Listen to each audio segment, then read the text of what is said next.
Betel and areca nuts hold deep symbolic meaning in Vietnamese culture, especially in wedding customs. The legend of Betel and areca dates back to the time of the Hung Kings, thousands of years ago. Hello everyone! Welcome to Silent Garden Book. The English videos on this channel introduce both Vietnamese creative literature and folk literature. If you're interested, please follow the channel and like the video to support me. I hope to bring relaxing moments to everyone. Thank you for visiting the channel. Now, let's return to the legend of Betel and areca nuts. According to the culture of Vietnam, during festivals or gatherings, people often serve betel leaves and areca nuts for chewing as a way to start conversations. In fact, betel leaves and areca nuts symbolize love and marriage and are essential at engagement ceremonies. The origin of this custom is quite fascinating. Long time ago, there were two brothers from the Cao family, Tan, the elder, and Lang, the younger.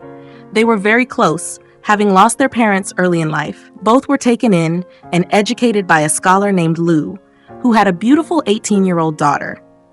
When they came of age, Tan married her, and the young couple lived happily together.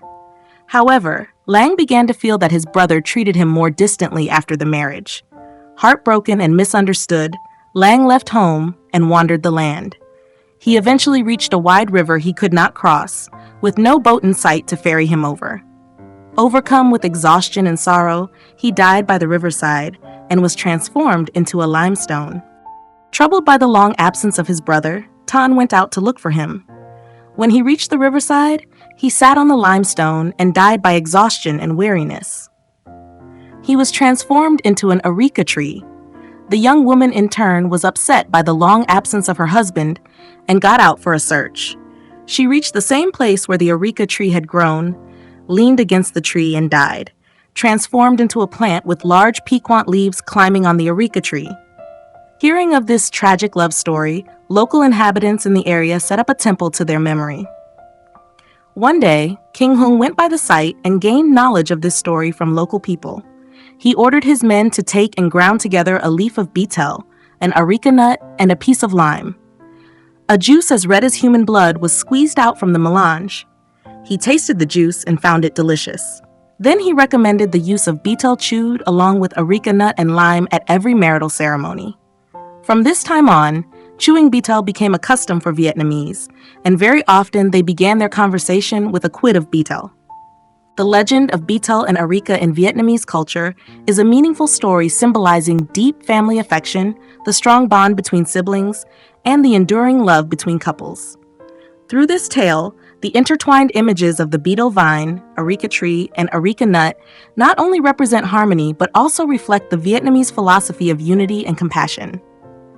Additionally, the long-standing tradition of chewing betel, which stains the teeth red, is not only a unique cultural practice, but also holds social significance, signifying maturity, virtue, and sometimes social status within the community. Betel chewing is not only common in Vietnam, but also appears in the cultures of many other Southeast Asian ethnic groups. For instance, in Indonesia and Malaysia, betel and areca are also used in wedding ceremonies and social interactions, symbolizing hospitality and respect. On Taiwan's island, indigenous groups such as the Atayal and Amis have traditionally chewed betel nut, associating it with spiritual life and festive occasions. In India, chewing betel pan with lime, areca nut, and various spices is an essential part of daily culture, especially in rural areas, serving as a means of socializing and relaxation. In terms of benefits, betel and areca are believed to have warming properties, helping to heat the body and prevent colds or damp-related ailments, common issues in the humid, tropical forest environment. This highlights the similarities in how ethnic groups from similar climates have utilized betel and areca not only as cultural symbols, but also as a way to adapt to their natural surroundings. That concludes the legend of betel and areca nuts. Thank you all for visiting the Silent Garden Book channel. See you again in another video.